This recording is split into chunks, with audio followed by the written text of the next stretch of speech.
Perkenalkan nama saya Bagas Yosef dari Teknik Pertambangan Universitas Trisakti. Di sini saya ingin mempresentasikan final project pelatihan individu, perencanaan operasional, dan pengelolaan peledakan tambang terbuka batch 2. Pertama, latar belakang gambaran umum yang di mana ada perusahaan batu bara yang di mana dia memproduksikan overburden maksudnya dengan skala besar dan memenuhi target operasional perusahaan. Yang di mana target bulanannya itu adalah 1 juta BCM dengan target tahunannya itu adalah 12 juta BCM, dan lokasi area peledakannya ini kurang lebih 400 meter dari pemukiman. Dan unit utamanya itu adalah eskavator Komatsu PC800 dengan kapasitas bucket 5,5 meter kubik. Nah, permasalahan utamanya ini, yang pertamanya ini adalah kedekatan pemukiman, yang mana terdapat area pemukiman warga yang tipe instalaturnya kelas 4 yang berjarak hanya 400 meter dari lokasi peledakan. Hal ini menuntut kontrol operasional yang sangat ketat terhadap dampak ledakan, terutama pada vibrasi, fire rope, agar tidak merusak fasilitas maupun mengancam keselamatan warga. Lalu juga ada faktor cuaca dan air blast, kondisi gelombang yang suara sedang mengalami pemantulan kembali ke permukaan akibat tutupan cuaca yang berawan siang hari, terus mengingat karena target peledakannya itu di jam 12, dan juga prediksi dan mitigasi tekanan rambutan udara atau air blast ini menjadi tantangan kritikal bagi tim planner. Lalu di sini ada tujuan, yaitu adalah menentukan geometri peledakan, manajemen isian, power factor, memprediksikan fragmentasi berdasarkan model, lalu memprediksikan flare off, vibrasi, dan air blast. Lalu juga ada forecast real blast tahunan, lalu juga kita menghitung total biaya peledakan selama setahun.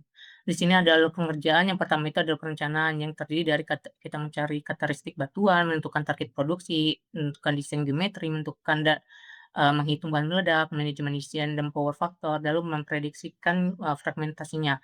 Lalu lanjut ke operasional, yaitu kita menyediakan lokasi drilling dan lokasi peledakan, pengisian bahan ledak pada lubang, penyusunan lubang dan perangkaian lubang ledak, final check dan evakuasi orang dan alat berat, lalu eksekusi peledakan. Dan terakhir pengolahan ini ada pengecekan pasca peledakan, evaluasi hasil peledakan, dan analisis hasil peledakan. Lalu berikut adalah, skenario yang telah dibuat, yang di mana ini peledakannya satu lokasi peledakan per event, lalu juga lubang mayoritas kering, dan juga, jenis batuannya itu adalah mudstone.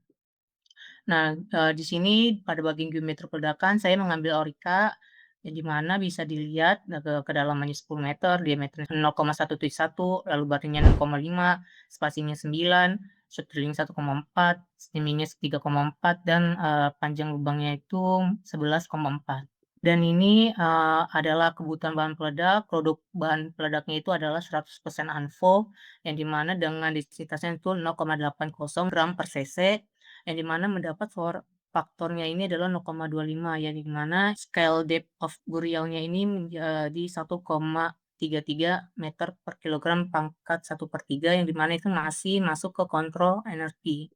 Nah, ini hasil fragmentasinya, yang di mana rata-rata dari fragmentasinya ini adalah 31 senti, dan untuk, hasil fragmentasi material ukuran 33 sentimeter ini di 77, 82%.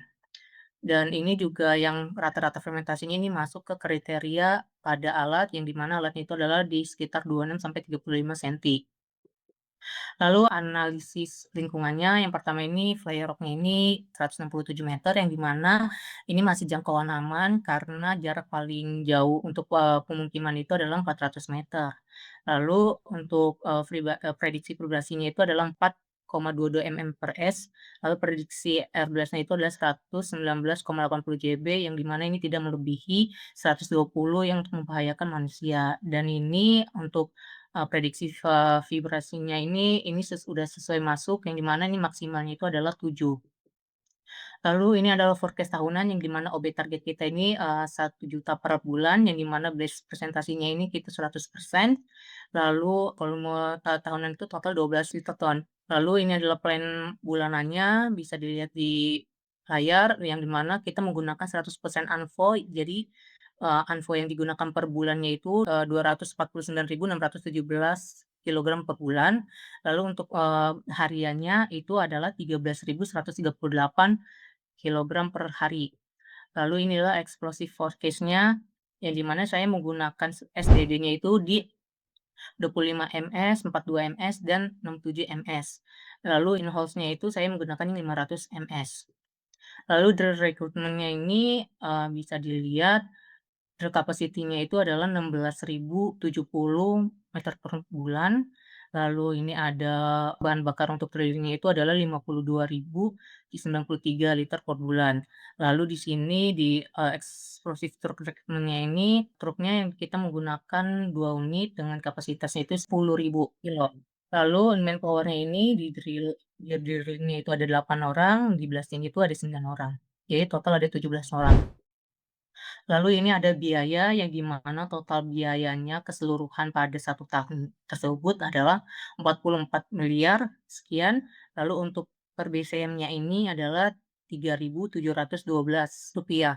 Lalu kesimpulannya, dari kesimpulan yang bisa didapat desain geometrinya peledakan itu menggunakan metode Orica yang merekomendasikan badan itu adalah 6,5 meter, spacing 9 meter, steaming 3,4 meter, drillingnya itu 1,4 meter, kedalaman lubang 11,4 meter.